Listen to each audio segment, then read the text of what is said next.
Podcast Part 1. Ba't ka ba nandito, pre? Di ba nag-chat ako sa'yo? Sabi ko sa'yo kwentuhan lang tayo. Naisip ko para maging productive yung kwentuhan natin. Di gawin kong podcast. Magdadala ako ng mga gamit katulad kahapon. Oo sa bagay, no? Araw-araw tayo nagkikwentuhan, naabot tayo ng alas 3. Tsaka timing lang din siguro kasi dahil wala akong masyadong ginagawa sa trabaho tapos ikaw kakatapos mo lang. Oo, pre. May ilang oras tayo na spare time.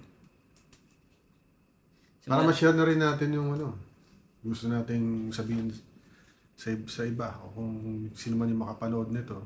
Yung mga may pake, no? Hindi naman, baka naman makarelate kayo sa usapan namin. Gusto ko lang namin mag-share sa mga interested. Padala kayong pera. The joke lang, boss. Baka meron kayo dyan 500, tumatanggap kami. Hindi naman kami nang hihingi, pinapaalam lang namin na tumatanggap kami ng 500. Okay. Lowest. Tingin ko tungkol sa art, maganda pag-usapan ngayon. Uy! Tumunog. Tingin ko maganda pag-usapan ngayon parang tungkol sa art. Since artist ako, artist ka rin. Tingin ko yun yung magandang topic, no? Paano mo masasabing artist ka na sa isang tao? Siguro pag nakagawa siya ng art. Hindi, kumbaga, hindi naman lahat ng... hindi naman lahat kasi ng ginagawa natin art di ba? Oh. Alam mo naman yun meron mga talagang masasabi mo sa sarili mo, uy, art yan. Kahit nung bata ka sige nga, example, nung bata ka. Binigyan kayo ng teacher nyo ng clay. Nung bata ka, may ginawa ka sa clay. Ano ginawa mo nung bata ka sa clay? E di, nilamas ko. Nilamas mo yung clay? Gamit ang daliri. Tapos? Hanggang makabuo ng pagong. Pagong. Pagong ang una mong, yung mga naalala mo ngayon, pagong. Tapos yung likod niya, di ba, yung turtle back. Kinortihan ko gamit yung tingting. Walis tingting isa. Pumutol ako ng isa para sa kanya. Yung pattern ng shell. Ang tawag dito, mag-sculpt ng pattern ng shell. Nakita ng ate ko, wala, ang galing mo, Tintin. Yun yung sabi ng ibang tao sa'yo, ng ate mo. Pero ikaw sa sarili mo, parang normal lang. Art ba yung nagawa mo na yun nung bata? Hindi, ngayon na. Ngayong, ilang taong ka na ba ngayon? Ngayong edad mo, tingin mo ba art yung nagawa mo nung bata ka? Buti hindi mo na ituloy yung edad. Oo, ngayon na. Iniwasan ko rin Huwag nating sabihin, pre. Iniwasan ko rin. Okay. So yun. Tanong mo. Hindi, maituturing mo ba na art yung pagong na nagawa mo nung bata ka? Hindi ko matuturing kasi sa panahon na yun nung nabubuhay ako parang naglalaro lang ako, boss. Okay. Parang love ko lang gawin to. Parang gusto ko lang mag-create ng something na extraordinary. Sa ibang tao, art na yan tuloy. Hindi na-describe mo baka hindi mo lang siya nare-realize na art siya, pero sa perspective ng ibang tao, art na yun Ganun. Ano ba? Kasi marami nagsasabi na hindi ka artist kung wala kang artwork na ilagay sa exhibit, nakapagsulat ka ng kanta tapos sumikat, meron kang label. Ano ba yung something na magpapatunay na artist ka? Parang validation galing sa ibang tao naman yun. Sa ibang tao, hindi ba, wala ba yung mga certificate, walang di ba? Sa akin sa sarili mo lang kung ano yung mga may tuturing mo na art sa sarili mo na art tong ginawa ko. Kasi hindi naman lahat ng ginagawa natin, minsan yung may mga ginagawa tayo na akala ng ibang tao art yun pala, parang hindi, nagpa-practice lang ako niyan Kaya ako sinabi yan, kaya ako gusto mo nang i-open yun. Kasi baka yung iba dyan, nag-iisip na kami, mga legit na artist na kami. Actually, hindi namin niisip na legit artist kami. Nagte-training pa rin kami. Ako ganun ako. Lalo na ako, hindi ko ma-consider yung sarili ko na artist ako. Ano ba yung magpapatunay? Kailangan bang maging yung sumikat yung isang artwork mo? O yung magkanta mo, mag-hit, makakarig ka ng masterpiece na may value na 2 million, ganyan. Hindi po kami yun. No? Ano lang po kami, wala. Share lang sa hilig namin. Hindi po kami artist. Hindi po kami artist. Walang artist sa mundo. Lahat artist. Ganun na lang. Lahat artist sa mundo. Yan ang, yan ang perspective ko sa buhay. Yan ang paniniwala ko na walang artist. Walang magaling, walang hindi magaling. Lahat art. Parang katulad siya sa pinag-usapan natin kanina. Bago yung video na to, pinag-usapan namin kanina. Parang yung pagkaka-explain mo sa kahit pagpapalaki ng bata, parang art yan. Pag isipin mo, mula sa paggawa, hanggang sa pagpapalaki, hanggang sa pag-nurture, parang pwede mong ihalin tulad na art yun eh. Yung buong yun, kumbaga yung anak mo na napalaki mo ng ganito, art mo yan. Ikaw na bahala kung magiging proud ka ba sa art na ginawa mo. O kaya, kung ikakahiya mo yung art na nagawa mo, di ba? Parang tingin ko, pwede ko ihalin tulad sa ganun eh. No? Pwede. Napaisip ka rin eh, no? Naisip ko yung ganun, no? Hindi yung nag-usapan natin kanina. Biglang pwedeng maging art ang isang tao. Yun ang pinaka-bottom line ko dun. Testing kaya tayo, sumagot tayo ng mga tanong. Sige, tanong ka. Meron kami dito mga random na tanong lang tungkol sa art. Question number 1. Para sa'yo, ano ba talaga ang art? Ay, hindi, yun na pala yun. Hindi ko sinasadya, hindi ko pa nababasa to eh. Actually, ako personally, hindi ko pa nababasa to. Nasagot na natin, sakto yun ah. Di ibig sabihin number 2 agad. Hindi sinasadya yun, ayun yung una natin naging topic. 2. Bakit kaya may mga taong gumagawa ng art kahit walang pera doon sa simula? Kahit walang pera sa art sa simula, ba't ginagawa pa rin ng mga tao yun?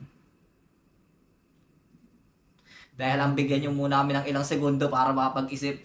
May maraming ibig sabihin eh, para sa isang klase ng tao eh, kung ano yung experience ng tao eh. Meron dyan, halimbawa, yung isang artist na to, magaling, may talent, nabigyan ng talent ni God.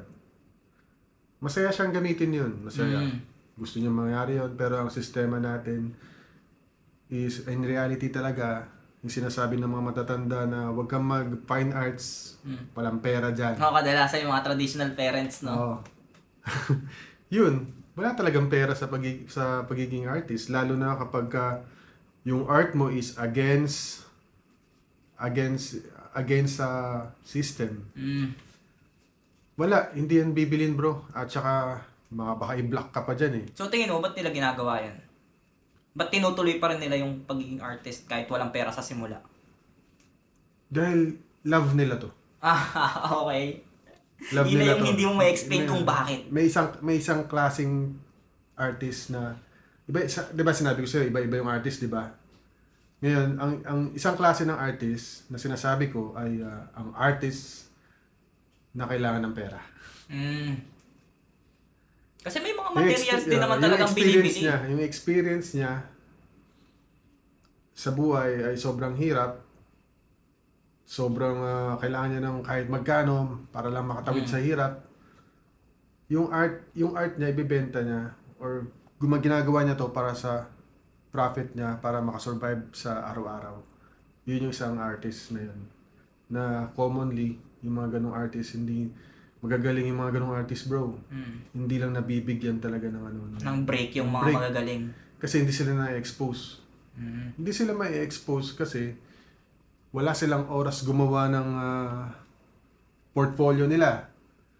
Wala silang oras para mag-paint uli or gumawa ng kanta or humanap ng connections. Ganun. Wala silang oras dun. Wala silang oras makipag-mingle sa mga sikat na artist para may matutunan ka. Yung mahusay na artist. Tingin ko pwede rin i-consider yan as isang klase ng art form eh. Yung art of promoting your art. Pwede kasi maraming technique na pwedeng gawin para dun eh. Yung iba nga sobrang artistic, gumagawa na ng rage bait, gumagawa na ng yung mga talagang may hook. Ngayon, yan, nauuso, di ba? Hooks.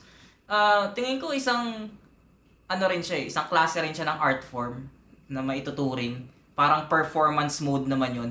Pagiging performative artist. Pero merong ibang tao naman na may gumagawa para sa kanila nun. May mga ano sila, music, may mga label sila na gumagawa para i-promote sila. Okay yun. Kasi structured na yun na gumagana tong system namin, itong art namin ang pagpo-promote.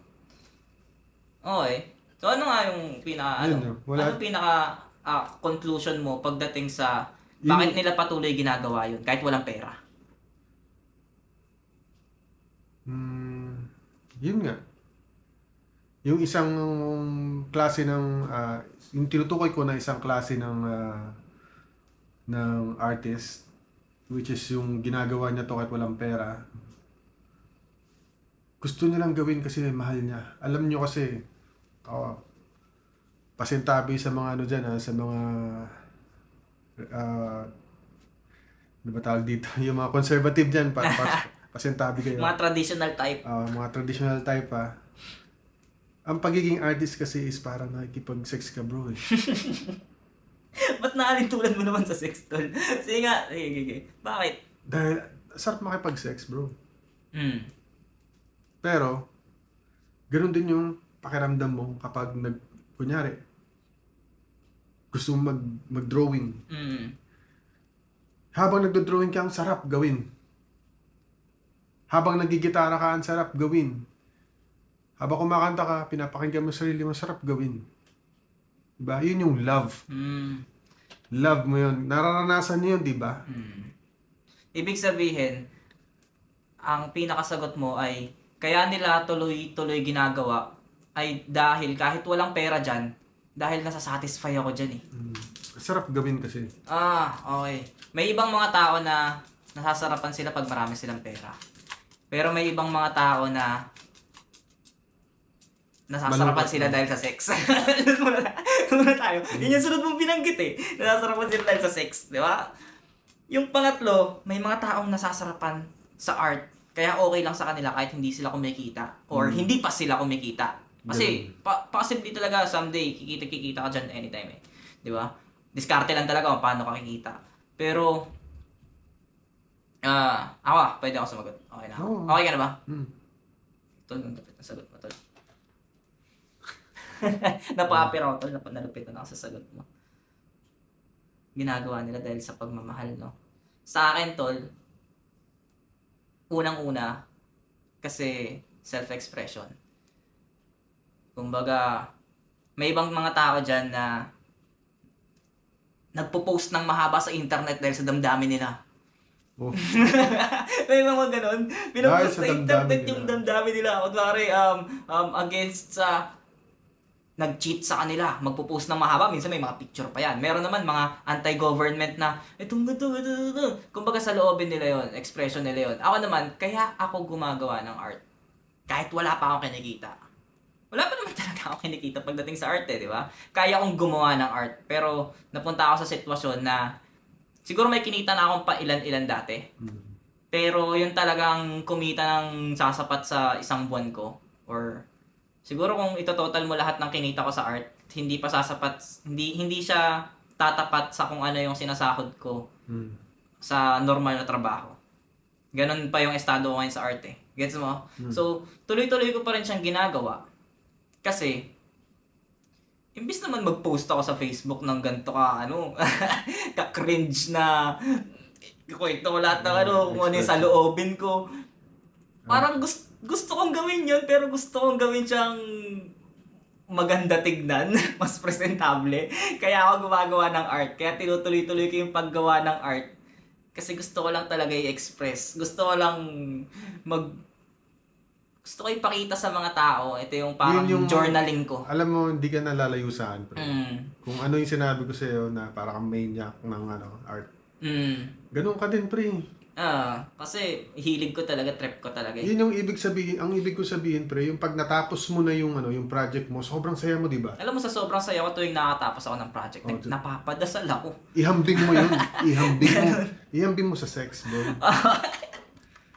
Hindi, gets ko yun kasi nakipag-sex ka, sarap ng procedure. Pak. Nung natapos ka, anong pakiramdam? Parang orgasm. Rhyme. Nung natapos ka, anong pakiramdam? Parang orgasm. Next yun, question, diba? Ang sarap, diba? Ganun yan. Kaya nasabi ko sa'yo, pareho tayo. So, hindi ka naiba sa akin.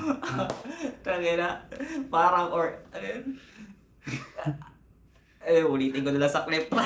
I-edit ko na lang. Next question. Ito, last na. Butik, huling question na. Ay, eto malupit. Last question natin. Pangatlong question. Question number 3. Mas importante ba ang talent o consistency?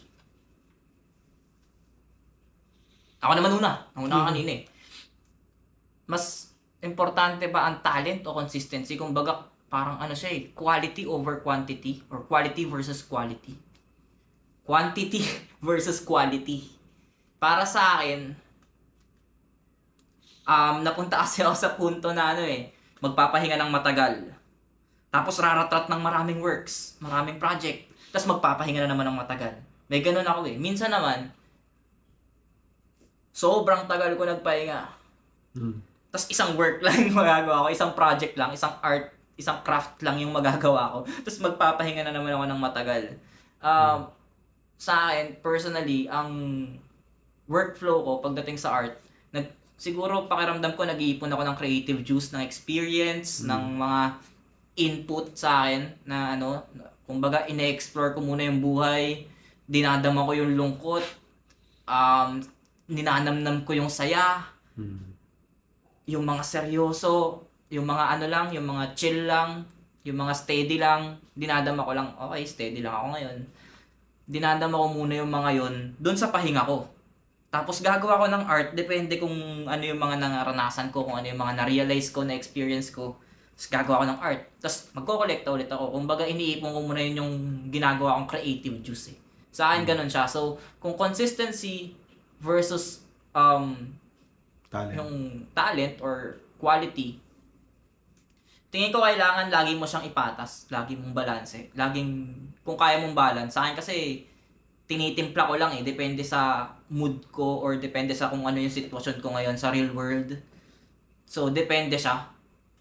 Gumaganon-ganon yung gumaganon-ganon yung ano niya sa akin, yung pattern nilang dalawa sa akin.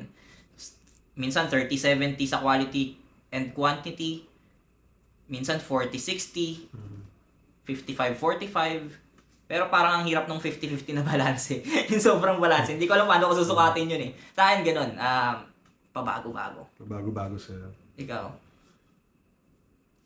Parang connected din to sa ano eh, sinasabi ko kanina eh. Consistency versus talent. Mga bro, para sa akin bro, lahat ng tao may talent eh. Totoo yun.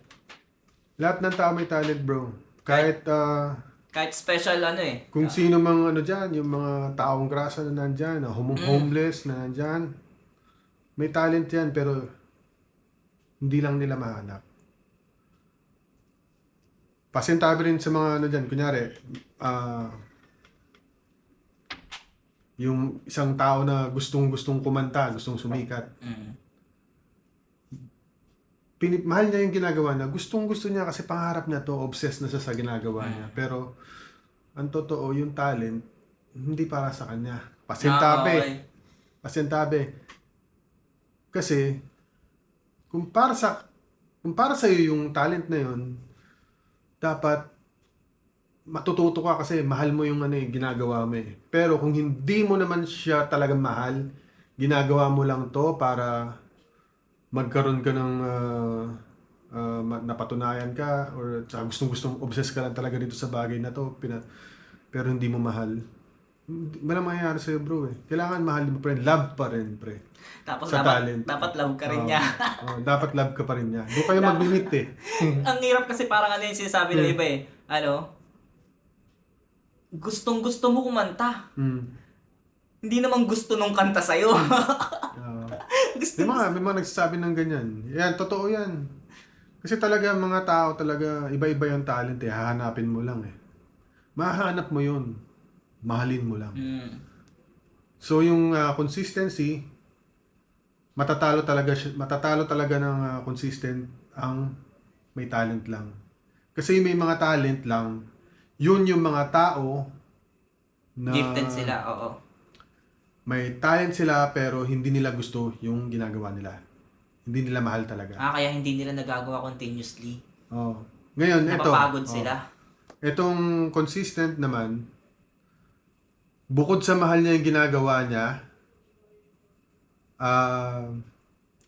mahal niya yung ginagawa. Putang ina ko lang. Mahal niya yung ginagawa niya. Cut mo na lang, bro. Okay lang. Ikakat ko yan sa Reels. Pero okay, pag may gustong manood ng tuloy-tuloy, bahala sila. Bahala kayo eh. Nanood kayo ng tuloy-tuloy. Walang Yung cut-cut. sige, baktaro na. Yung isa, mahal niya yung ginagawa niya. Tapos, gusto niya pa, seryoso siya sa ginagawa niya.